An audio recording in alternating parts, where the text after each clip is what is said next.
Hello everyone and welcome to my presentation on Russia, the former Russian Empire and the former Soviet Union. My name is William Cooper. I'm the grandson of Frida Cooper, who passed away on July 7th of last year.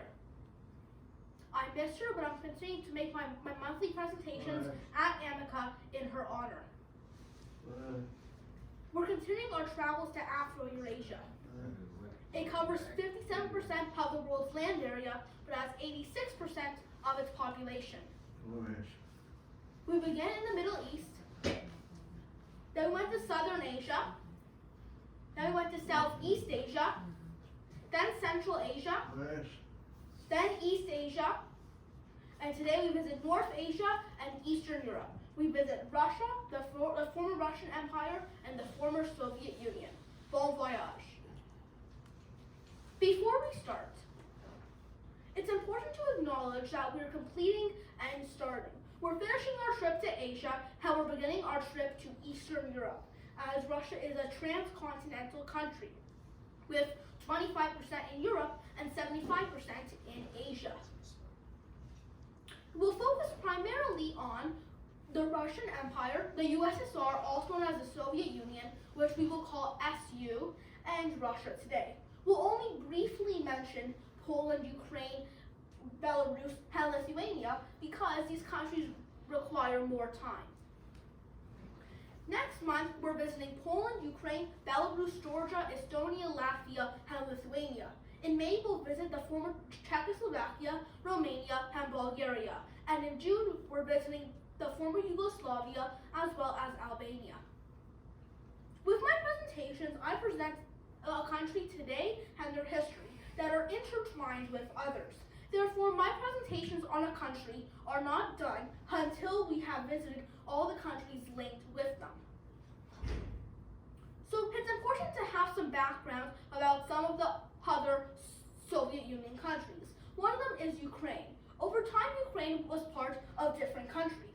From the 14th to the 18th century, parts of it were ruled by Lithuania, Poland, and Russia. Most of Ukraine fell to Russia in the 18th century, and after World War I and the Second Russian Revolution, part of it became part of the Soviet Union. The western parts of it were given to Poland, Romania, and the new Czechoslovakia. It's important to also know that in 2005, one of Putin's main quotes was, "First and foremost, it is worth acknowledging that the demise of the Soviet Union was the greatest geopolitical catastrophe of the century." This really shows us that Putin, with his wars against Crimea, Georgia, and Ukraine, really wants to create a new Soviet Union. So, some of the key people that we'll talk about are here. They include Peter the Great, Catherine the Great, Vladimir Lenin, Joseph Stalin, Mikhail Gorbachev, Boris Yeltsin, and Vladimir Putin. And there are 6 sections. Section 1, Pre-Rurikid Dynasty. So in ancient times, the land today known as Russia and Ukraine was inhabited by ancient nomads. They were called the Scythians. Then at around 650 AD, the Slavic settlement happened, and these Slavic tribes were divided into the West, East, and South Slavs. Section 2, Rurikid Dynasty. So the Vikings arrived on raids and trading expeditions up Russia's long rivers. Eventually, according to legend, the Slav chose Viking chief Rurik to unite the tribes and lead them. Then his successor Oleg captured Kiev, which then created Kievan Rus. Christianity emerged in 870 AD by Vladimir the Great converting the country to Orthodox Christianity. This was because they wanted closer ties to the Christian Byzantines, but they also wanted to keep on drinking their precious vodka. Then Yaroslav the Wise led during a real Kievan Rus' golden age, but like every single great empire, eventually it will fall. After his death, his sons fought against themselves and and Kiev and Rus became several feuding princedoms. Eventually, the Mongols tried to invade. They actually tried to invade twice. Once in 1223, and the second time 14 years later. The first time they invaded, but eventually they had to withdraw because their leader, Ogadai Khan, had died. The second time, 14 years later, they were successful, and they established the Golden Horde Khanate to control Kiev and Rus, and they made the Rus people pay tribute. Then, in 1283, Daniel Nevsky, son of Russian hero Alexander Nevsky, created the Grand Principality of Moscow, which quickly grew in power. Then, in 1480, Moscow's princes became so powerful that they established the first Russian state. They defeated the Mongols, meaning that Russia had finally won. Then, during this time, the Kremlin was built by Ivan III in 1516. It's a fortified complex with 5 palaces and 4 cathedrals. Then, in 1547, the Tsardom of Russia was created by Ivan IV, who is now known as Ivan the Terrible because of his ruthless ways. He became Russia's first Tsar. So, the word Tsar comes from the Latin word Caesar, meaning emperor, and was inspired by Julius Caesar. He is known as Ivan the Terrible because of his rule of terror and because of his mass executions. Then his son Fyodor Ivanovich led. He was very weak and politically ineffectual, and he eventually died childless. So there was no one left to rule. This led to the end of the Rurikan dynasty and to the beginning of the times of troubles. So what were these times of troubles? Very broadly, they were a period of anarchy when foreign troops captured parts of Russia. Many people suffered famine and plague, and a third of the Russian population was dead. However, Prince Pozarsky sent the Russian militia to Moscow and saved the country. Let's watch this video about how exactly it happened.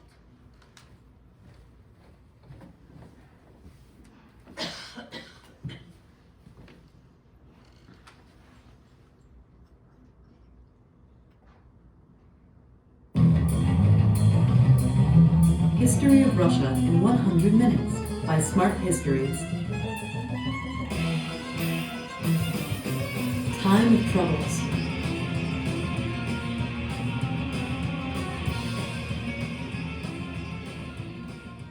The time of troubles was one of the weakest points in the history of the Russian state. 15 years of unrest, civil wars, and famine killed about 1/3 of the population and took Russia very close to being occupied by Poland and Sweden. Background: Ivan the Terrible left 2 sons as heirs. The elder son, although mentally disabled, became Tsar Fyodor I. The second son, Dmitry of Uglich, was only 8 when, one day, he was discovered dead with his throat cut. Some blamed Fyodor's brother-in-law, Boris Godunov, for the murder. Time of troubles. When Fyodor I died childless in 1598, the 700-year-old Rurik dynasty ended, and the time of troubles, Smutnoye Vremya, began. At first, Boris Godunov became Tsar and managed to maintain stability relatively well. But during his time, a great famine occurred that killed about 1/3 of the population. In 1605, Boris Godunov suddenly died, and that caused the rivaling boyar families to begin a fierce fight for power. In the meantime, foreign powers also intervened, especially Poland and Sweden, attempting to conquer as much land as possible. 3 imposters. In 1605, a Russian monk from Poland declared that he was the real heir to Dmitry of Uglich, and that he had survived the assassination attempt 14 years earlier. He became known as the first false Dmitry, claiming the throne and ruling for a year. He was removed and murdered, but the following year saw the appearance of false Dmitry II and false Dmitry III, who were both also killed. Fight for independence. Around 1610 to 1612, there was a real possibility that Moscow might fall under the rule of the Polish king Sigismund III. Firstly, Vladislav was designated future Tsar, and later, the king himself tried to become the ruler of Russia. At the same time, a Polish garrison was established in the Kremlin in Moscow. Things were looking really dark until 1612. Then, Russia was finally saved by a reuniting of people inspired by the church and lower nobility. The peasants' improvised army, led by butcher Kuzma Minin and minor prince Dmitry Pozarsky, recaptured Moscow after 3 years of occupation and finally drove the Poles and Swedes out of Russia. Thank you for watching.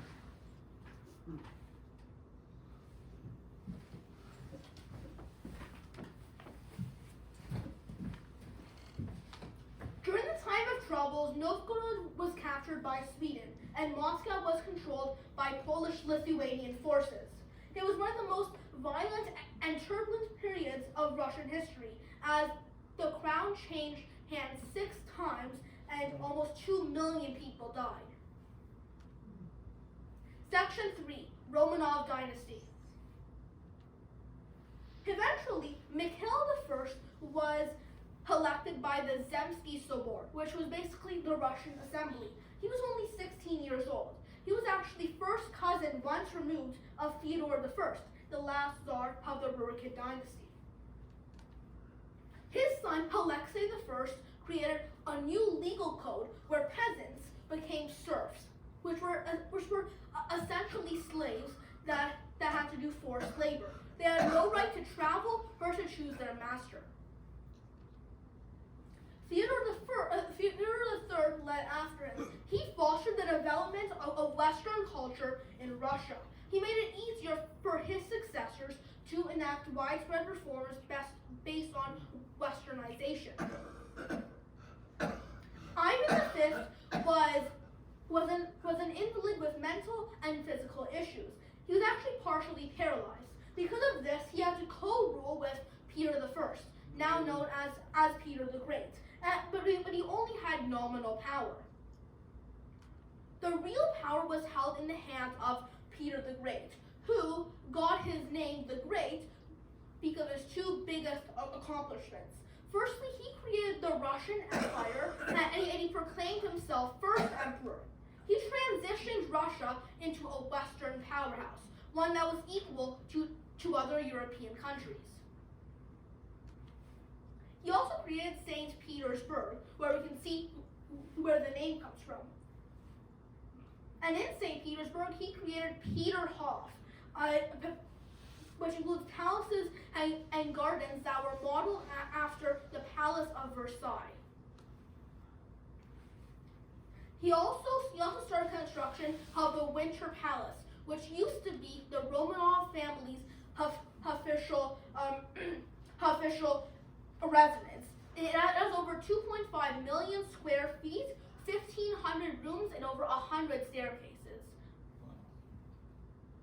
Catherine I led after him. She was Imperial Russia's first empress. She continued Peter the Great's modernizing policies, and she helped create Europe's largest land army. She lowered taxes on peasants and on the poor, which made her seem quite fair and peaceful.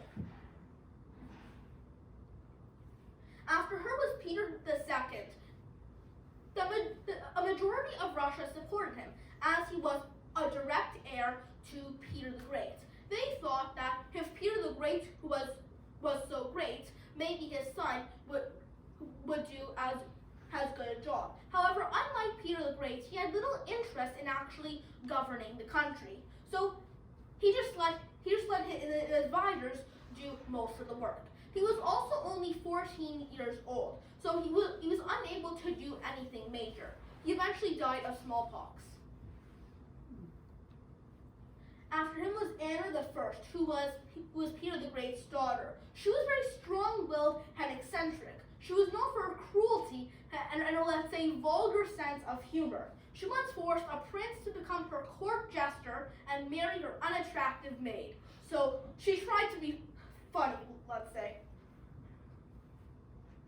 After her was Ivan VI, who was only 2 months old when he became emperor.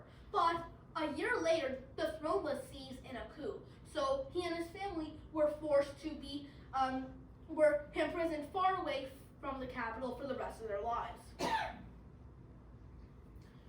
And who was the person that deposed them? Her name was Elizabeth I.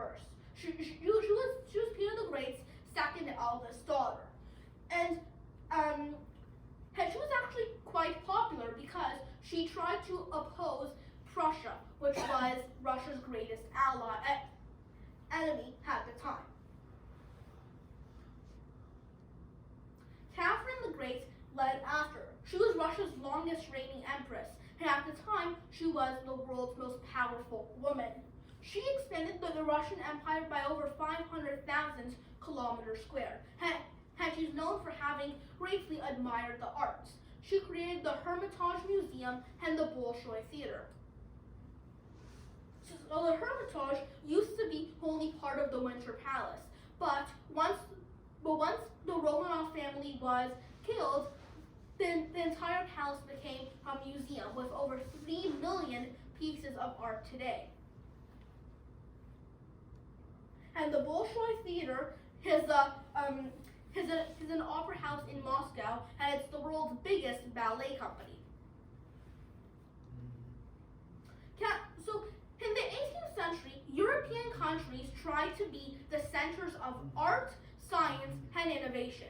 So Russia having a world-class art collection and a top theater in St. Petersburg really established them as an equal amongst other European countries.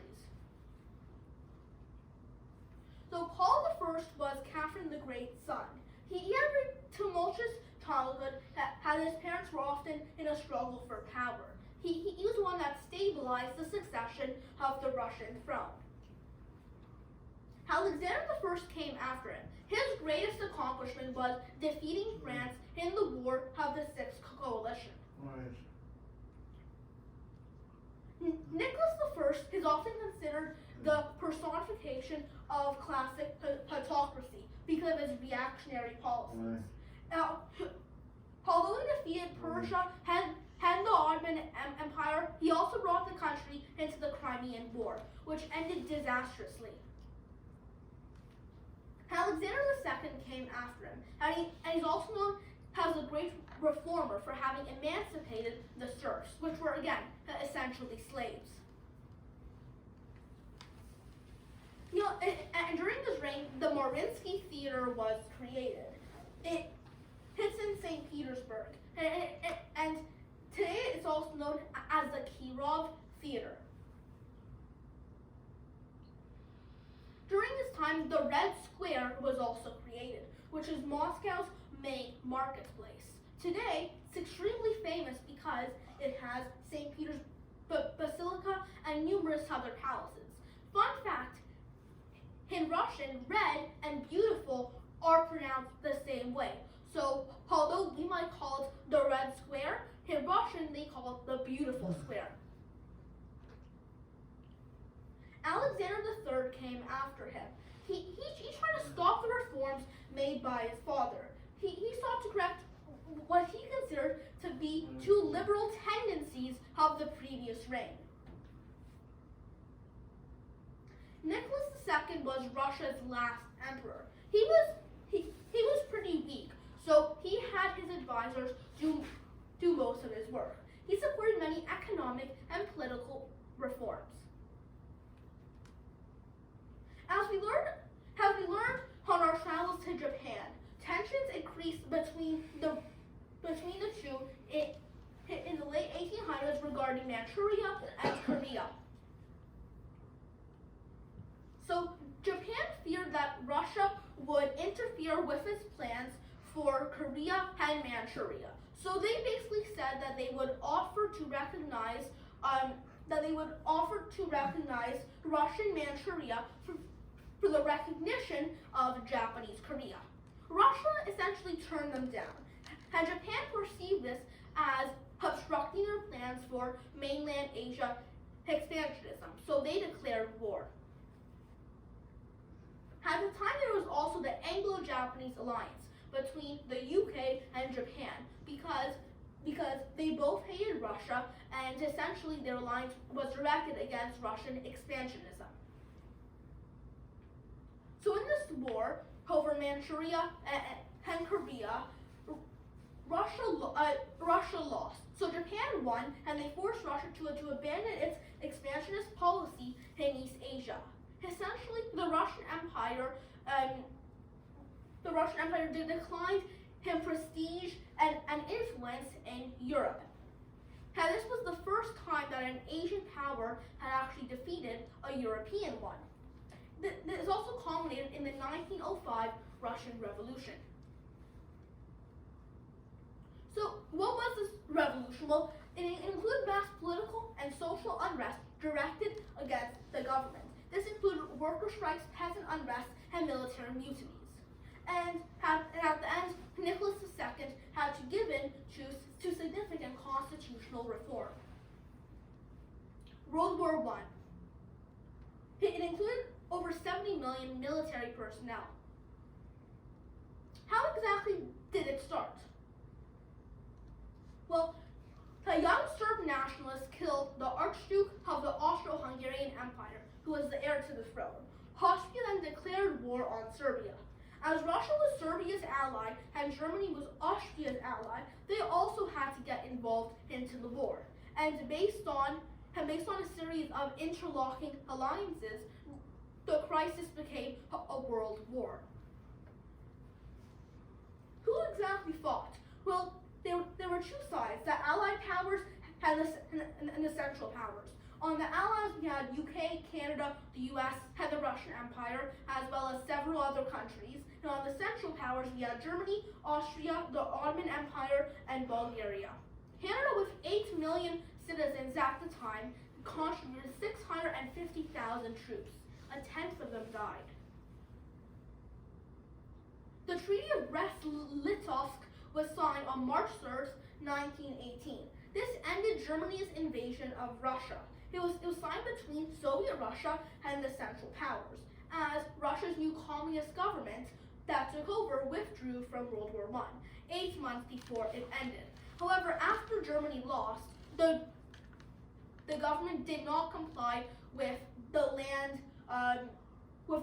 ceded and the required retribution payment. So the armistice was signed on November 11, 1918. Now let's talk about the Treaty of Versailles. It created Czechoslovakia, Yugoslavia, Poland, and Ukraine, as it carved up the Austro-Hungarian Empire and Germany. Germany had to pay 33 billion USD as retribution, and many believe that World War II was started because how strict this treaty was on Germany. Now let's talk about the Polish-Ukrainian War and the Polish-Soviet War. So the Polish-Ukrainian War happened after the dissolution of Austria-Hungary. So Poland and Ukraine fought over eastern Galicia. Poland won decisively because of their French support.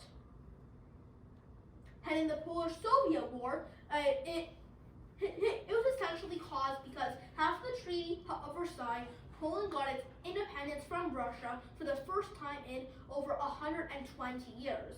And the post-World War I Polish nationalist movement wanted to keep this independence. However, the new Soviet government wanted to control more of Eastern Europe and make them Soviet or communist. So they invaded Poland.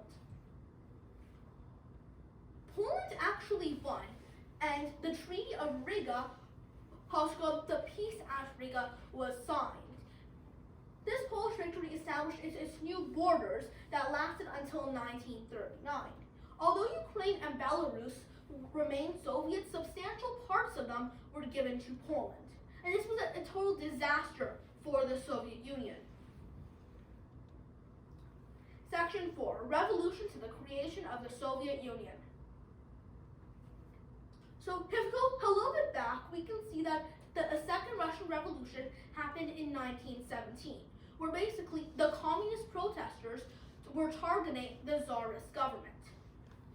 And this resulted with the fall of the House of Romanov and the establishment of Bolshevik rule. In 1922, the Soviet Union was formed, and in 1924, the Constitution was legitimized. Section 5, Soviet Union to Breakdown. Ronald Armstrong asks, is it true that Lenin of the Beatles led the Soviet Union? Well, Rod, excellent question, but it wasn't Lenin, just not the right one. So Vladimir Lenin ruled the Soviet Union first. He actually only ruled for 2 years until he died.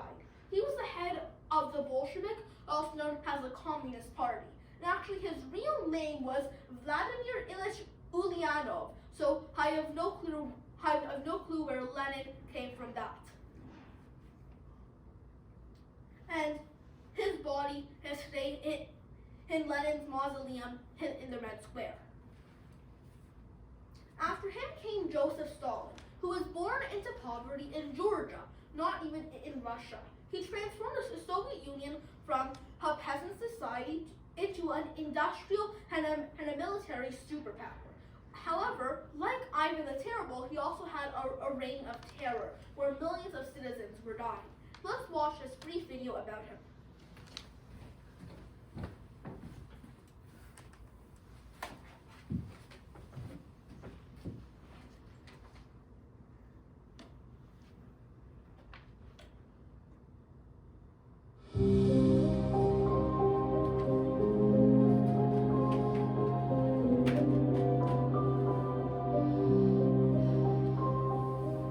Joseph Stalin was Secretary General of the Communist Party of the Soviet Union and Premier of the Soviet state.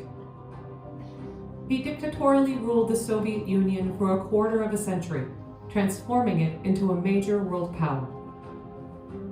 Joseph Stalin was born as Yosip Jushkashvili in Gori, Georgia. Though his official biography lists his birthday as December 21, 1879, evidence suggests that the true date is December 18, 1878. Stalin's first political promotion came in 1912, when Vladimir Lenin appointed him to the First Central Committee of the Bolshevik Party. Under Lenin's influence as party leader, Stalin played a key role in the Russian Revolution. When Lenin died in 1924, Stalin succeeded him. Stalin industrialized the Soviet Union, but at the expense of its poorest citizens, the peasants, an estimated 10 million of whom died. Peasants were forced to join collective farms. Those who resisted were often killed or forced into work camps. Agricultural collectivization led to famine, which was especially severe in Ukraine. Stalin soon turned on even other elite members of the Communist Party, executing or deporting many of them. In all, Stalin's political victims numbered in the tens of millions. Though Stalin originally allied himself with Hitler, the German dictator posed a threat to the Soviet Union, and Stalin joined the Allies in the fight against Hitler. He participated in high-level conferences with the Allied powers, becoming part of the Big Three, alongside UK Prime Minister Winston Churchill and US President Franklin D. Roosevelt. Stalin died suddenly on March 5, 1953. He had been in poor health, but now many suspect that poison was involved. I believe in one thing only, the power of human will. Joseph Stalin. Want to know the truth about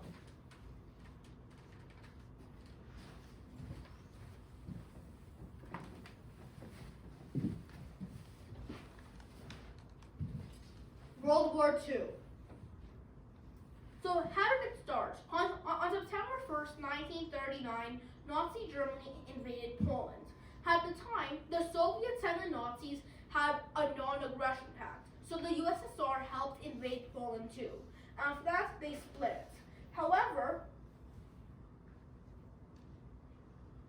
Germany broke the non-aggression pact when they invaded the Soviet Union in Operation Barbarossa. After that, the Soviets joined the Allied powers, and they became allied with the US until the end of the war. After Germany surrendered, but before Japan surrendered, the Soviets invaded Manchuria in the Soviet-Japanese War. The Soviets gained northern Korea as well as part of Manchuria. After World War II. So after the war, the US and the Soviets decided that Korea had to be split, had the 38th parallel, with the Soviets taking the north and the Americans taking the south. This also marked the beginning of the Cold War, which in 1945 because of severe ideological differences. Rob Armstrong asks, what's the difference between the Western Bloc and the Eastern Bloc? Excellent question again, Rob. The Western Bloc consisted of democratic nations following the US's political ideology. The Eastern Bloc consisted of communist countries that were either Soviet puppet states or Soviet allied, and they followed its Marxist-Leninist ideology. In 1949, NATO was formed with the signing of the North Atlantic Treaty. This new intergovernmental military alliance now includes 30 European nations with the new addition of Finland and Sweden, as well as the US and Canada. So Nikita Khrushchev led after Stalin's death. His main policy was called de-Stalinization, which denounced Stalin's cult of personality and the Stalinist political system. He was deposed by Leonid Brezhnev, who put him under house arrest for so-called immodest behavior. He ruled during the Korean War, where North Korea, supported by China and the Soviets, invaded the South, which was supported by the West. It eventually ended with a ceasefire, so the war continues to this day. In 1955, the Warsaw Pact was created. Over here, we can see that it's in red. NATO and the Warsaw Pact were ideologically opposed during the time of the Cold War. Now, the Vietnam War was between North Vietnam and South Vietnam, with the North being supported by China and the Soviets, and the South being supported by the West. The North one had established the country of Vietnam. Sputnik was launched in October of 1957, and it lasted for 3 weeks until it fell down into the Earth's atmosphere. Let's watch this video about the Cuban Missile Crisis.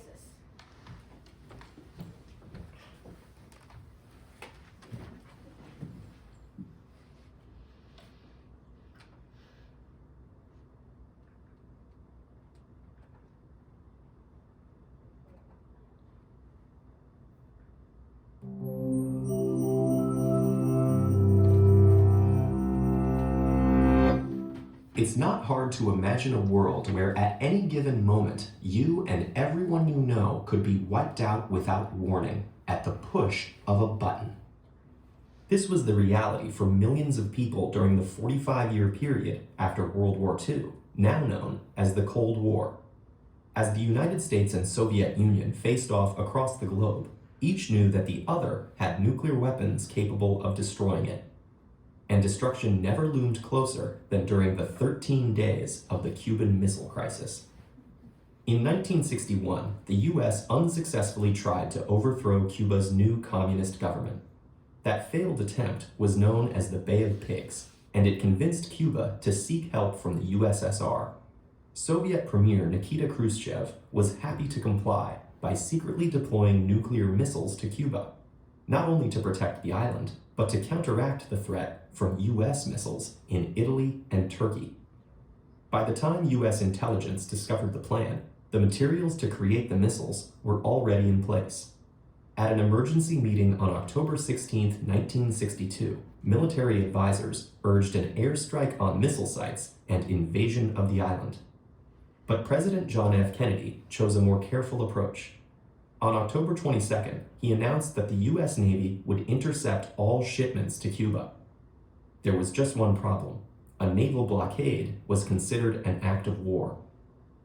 Although the president called it a quarantine that did not block basic necessities, the Soviets didn't appreciate the distinction. In an outraged letter to Kennedy, Khrushchev wrote, "The violation of freedom to use international waters and international airspace is an act of aggression which pushes mankind toward the abyss of world nuclear missile war." Thus ensued the most intense 6 days of the Cold War. While the US demanded the removal of the missiles, Cuba and the USSR insisted they were only defensive. And as the weapons continued to be armed, the US prepared for a possible invasion. On October 27th, a spy plane piloted by Major Rudolf Anderson was shot down by a Soviet missile. The same day, a nuclear-armed Soviet submarine was hit by a small depth charge from a US Navy vessel trying to signal it to come up. The commanders on the sub, too deep to communicate with the surface, thought war had begun and prepared to launch a nuclear torpedo. That decision had to be made unanimously by 3 officers. The captain and political officer both authorized the launch, but Vasily Arkhipov, second in command, refused. His decision saved the day, and perhaps the world. But the crisis wasn't over. For the first time in history, the US military set itself to DEFCON 2, the defense readiness one step away from nuclear war. With hundreds of nuclear missiles ready to launch, the metaphorical doomsday clock stood at 1 minute to midnight. But diplomacy carried on. In Washington, D.C., Attorney General Robert Kennedy secretly met with Soviet Ambassador Anatoly Dobrynin. After intense negotiation, they reached the following proposal. The US would remove their missiles from Turkey and Italy and promise to never invade Cuba in exchange for the Soviet withdrawal from Cuba under UN inspection. Once the meeting had concluded, Dobrynin cabled Moscow, saying time is of the essence and we shouldn't miss the chance. And at 9 a.m. the next day, a message arrived from Khrushchev announcing the Soviet missiles would be removed from Cuba. The crisis was now over. While criticized at the time by their respective governments for bargaining with the enemy, contemporary historical analysis shows great admiration for Kennedy and Khrushchev's ability to diplomatically solve the crisis.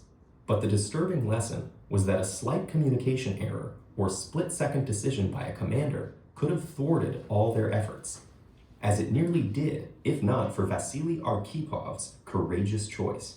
The Cuban Missile Crisis revealed just how fragile human politics are compared to the terrifying power they can unleash.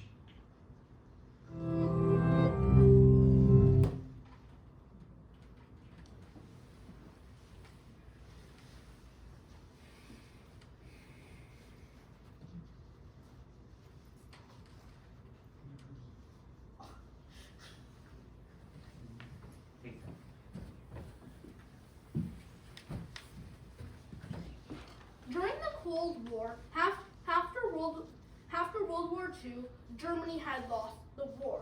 So, Germany was divided into East Germany and into West Germany. The capital, Berlin, was divided into East Berlin and West Berlin. Eventually, a wall was built dividing the two by the Soviets. But we'll talk more about this when we get to our presentation about Germany. So Leonid Brezhnev was known for having created the Brezhnev Doctrine, which gave the Soviets the right to interfere in the politics of any Warsaw Pact country. And he also attempted to normalize relations with the West. Yuri Andropov came after him, but he only lived for 15 months before he died. On December 24th, 1979, the Soviets invaded Afghanistan. We heard about this in our Afghan presentations. This was done because the Afghan government was now refusing to comply with some of the Soviets' demands, and they tried to strengthen ties with the West. Konstantin Chernenko came after him, but due to failing health, he only led for 13 months until he died.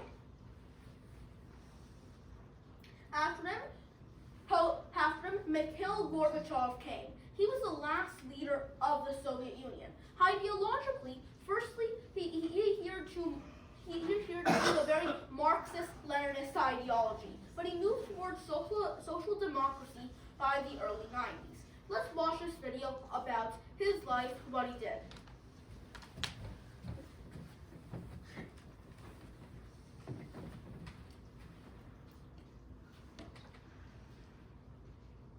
One of the 20th century's most consequential leaders died this evening in Moscow.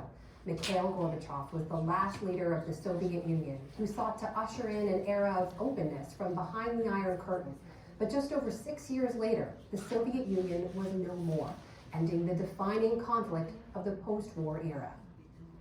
Christmas Day, 1991, the hammer and sickle, the red banner of the disintegrating Soviet Union, is lowered for the last time over the Kremlin. The last General Secretary of the Soviet Communist Party, Mikhail Gorbachev, addressed his people. In the situation which follows the establishment of the Commonwealth of Independent States, I hereby cease to act as the President of the Soviet Union.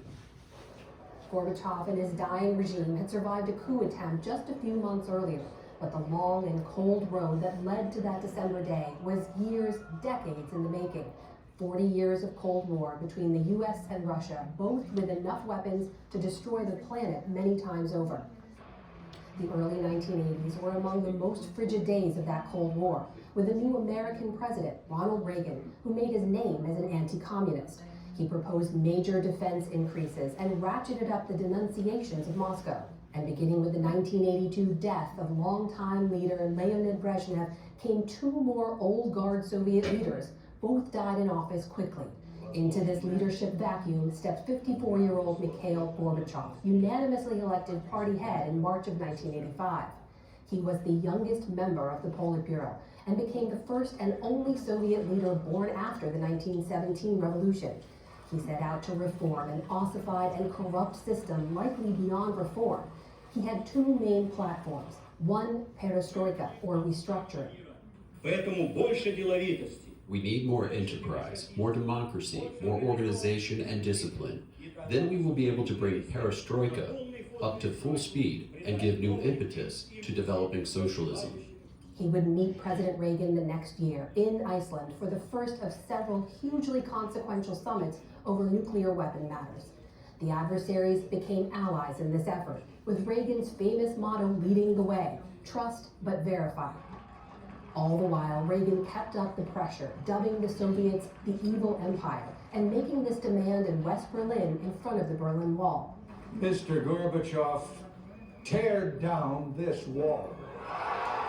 In 1989, the Berlin Wall began to crumble, the death throes of more than 40 years of communist domination that would end with Gorbachev leaving office that cold Christmas night.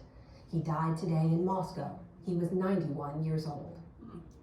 For more on Mikhail Gorbachev's legacy, we turn to Andrew Weiss. He served in the George H.W. Bush and Clinton administrations at the Pentagon, National Security Council staff, and the State Department. He's now Vice President for Studies at Carnegie Endowment for International Peace, a think tank. Andrew Weiss, welcome back to the NewsHour. Thanks for being with us. It has been said that very few leaders in modern history have had the kind of impact that Mikhail Gorbachev did. Do you agree with that? Is that a fair assessment? It's a very fair assessment. When Gorbachev came into power in 1985, the Soviet Union was a formidable multinational empire. It had an enormous external empire in Eastern Europe, and by the time he left office, the Soviet Union was no more, and the countries of Central Europe were independent. So it was a remarkable mixed legacy. Those policies we mentioned, perestroika and glasnost, what should we understand about those? What was behind Gorbachev's push for those reforms? So when Gorbachev took power, the Soviet Union was basically a stagnating society, which in the eyes of the Soviet leadership needed to keep up with the West. But Gorbachev unleashed these reforms, perestroika, the policy of trying to introduce new, more democratic governance and some form of a market economy, as well as glasnost to try to open up some of the dark spots in Soviet history. It was his idea that that would somehow humanize or modernize the Soviet system. In the end, it proved to be the undoing of the Soviet system. It was an unreformable system, and Gorbachev didn't seem to really understand that at the beginning. He kept improvising, and as he improvised, things only got worse, and that basically spelled the demise both of Gorbachev's political career as well as the Soviet system itself. How was he viewed by the U.S. at the time? How did the Reagan administration view his reforms? With skepticism? At the outset, the Reagan administration was quite skeptical, but then British Prime Minister Margaret Thatcher helped convince her counterpart, Ronald Reagan, that Gorbachev was someone you could do business with. And the two leaders did remarkably important work on strategic nuclear arms control. And then when President Bush, the elder President Bush, came into office, they ensured that the Soviet Empire's dismantlement in Eastern and Central Europe would be peaceful, and that those countries, including Germany, which was allowed to reunify, could go their own way. That was a remarkable achievement. But at the same time, Gorbachev's policies toward the components of the Soviet Union, what were then known as the republics, really tarnished his reputation in the eyes of US officials. Andrew, a Kremlin spokesperson has since put out a statement saying that President Putin is expressing his deepest condolences on Gorbachev's passing. We know that Putin has called the collapse of the Soviet Union the greatest geopolitical catastrophe of the 20th century. Do we know what the two men thought of each other? So Gorbachev, toward the end of his life, was rather, a complicated figure who didn't, for example, speak out against the war in Ukraine. But if you look back at some of the things he said about Putin earlier on, I'm particularly struck by a comment he made in 2011 where he compared Putin, who at that point was thinking of coming back into the Kremlin in 2011, with an African dictator who had held on to power too much for too long. And what Gorbachev said at that point, I think, was very poignant. He said the only thing that's important in such situations for those leaders and the people around them is holding on to power. I believe that something similar is happening in our country right now. What about his reputation in Russia? How is he viewed there? Gorbachev was wildly unpopular in Russia. He was seen as a person who had basically ruined the country, had pulled it apart, had removed its ability to sustain itself. The economy was in shambles by the time he was forced from power. And in many ways, the popularity Gorbachev enjoyed in the West is simply not, you can't find people, except for a very small number of Russian liberals who would speak so warmly about him today. So many events of enormous consequence during his leadership. Andrew, in the few moments we have left, is there any way to kind of sum up what you believe his legacy is today? I think that Gorbachev ignited seminal reforms inside the Soviet Union, as well as in what was called the Warsaw Pact, the Soviet satellite countries in Central and Eastern Europe, and that is probably the single most important part of his legacy.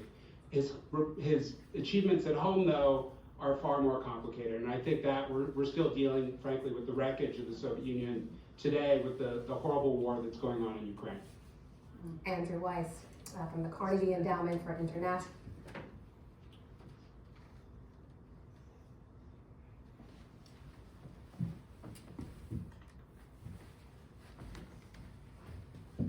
So Boris Yeltsin came after Gorbachev, and he was Russia's first president.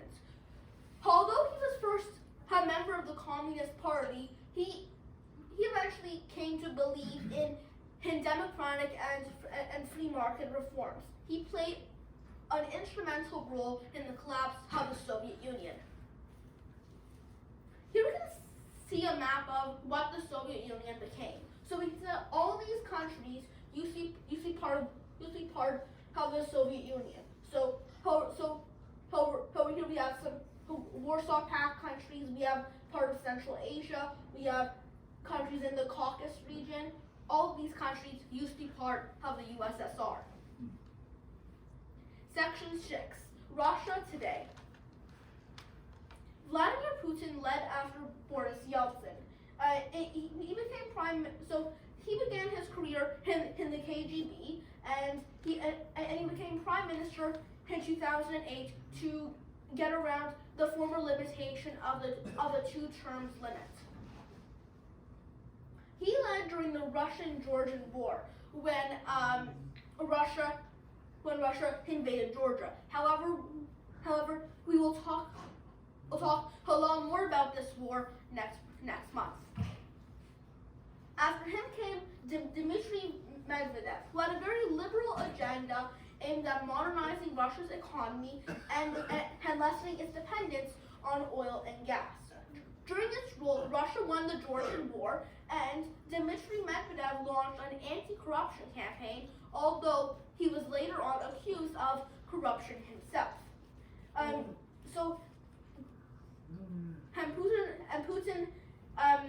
Putin, after he succeeded him, he appointed him as prime minister. From 2008 to 2009 was Russia's Great Recession. It happened because the price of crude oil lost more than 70% of its value. And as we said before, Russia depended and still depends on oil and natural gas. The Russian markets plummeted, and $1 trillion had been wiped out of the value of Russian shares. Vladimir Putin began his second reign as president in 2012 after Dmitry Medvedev got rid of the 2-term limits. Today he's thought to be the wealthiest person in the world with a net worth of at least 200 billion USD. He organized the 2014 Sochi Olympics. He oversaw every single detail of the $51 billion budget.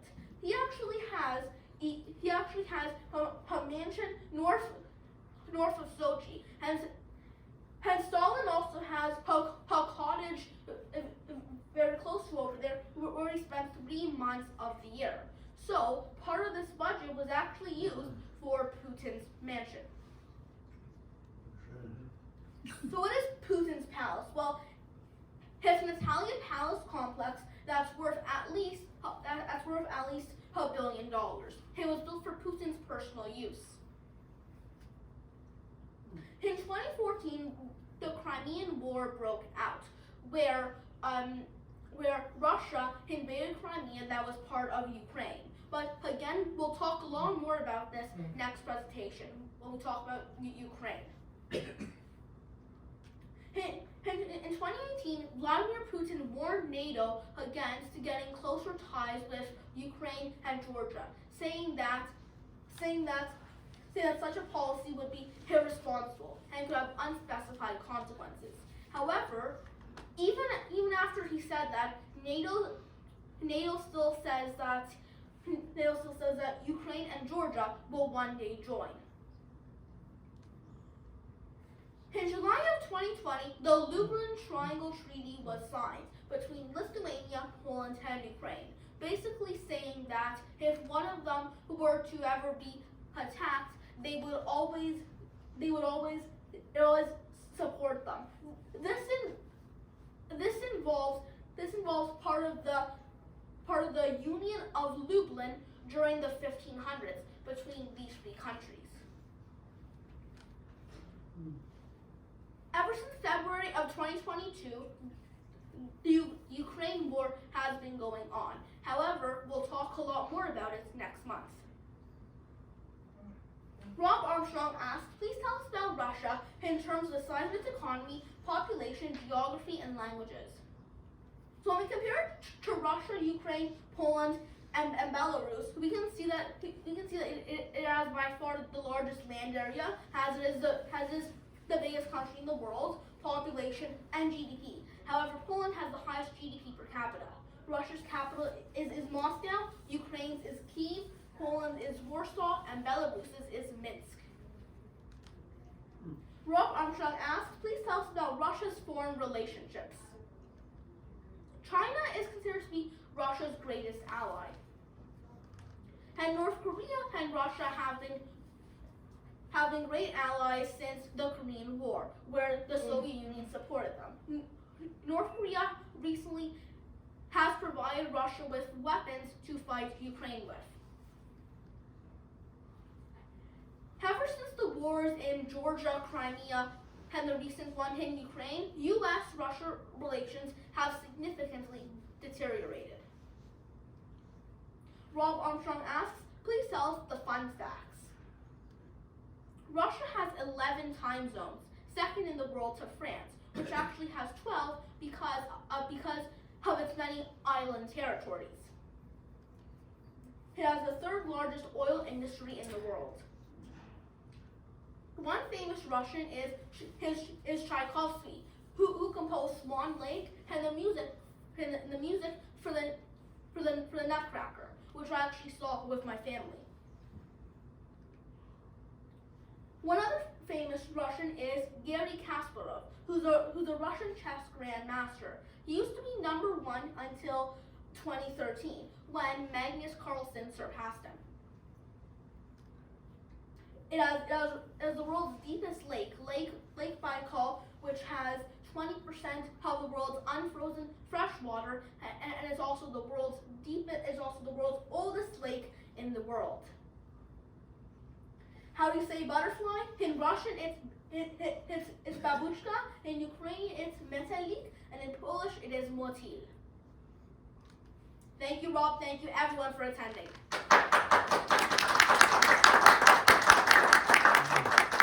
Are there any questions? Any questions? The latest question might be Putin's response to the raid on the Crocus Castle, Crocus Palace palace, not really palace, it's a theater in Moscow. Do you have any comments on that? Or it's a little early yet? I haven't really heard much about it, but as you said it, it's a little bit early to tell what exactly might happen with it.